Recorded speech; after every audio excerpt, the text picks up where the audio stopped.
Hi guys, re-review lang natin itong binili kong wireless microphone dito sa Shopee. Check natin kung maganda ba siyang gamitin. Tara. So, ito na yung laman niya.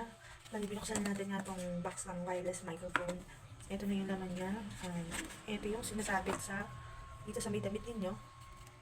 Pwede rin siyang, yan, ganyan lang siya. Tapos, pwede rin siya hawakan. Yan. Bahala na kayo kung ano gusto niyo gawin dyan. Basta, yan. Tapos, ito pa yung ilalagay sa cellphone. Sinusuksok siya dun sa may saksakan ng earphone. Tapos, ino-on lang tong button na to. Makikita nyo tong button na to. Yan, i-on nyo lang yan. Tapos, iilaw na siya. Yan, pwede nyo na siyang isaksak sa inyong mga cellphone. Tapos, ito palang kinabit natin dito sa damit natin. Sa damit ko. May button din to. Ipindutin nyo lang. Ito siya. Yan, hindi masyadong kita. Click nyo lang yan, tapos iilaw yung nasa likodan. Siya.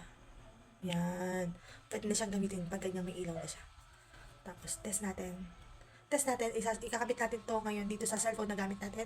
Try natin kung maganda yung sounds. Tara.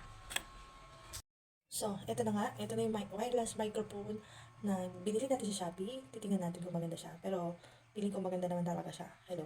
Yan. Yan. Kayo nang bahala mag-judge. Yung may mga gustong mag-buy nito, pwede naman kayong mag-comment sa comment section, tapos send ko sa inyo yung link ng shop na binila ko nito. Yan lang.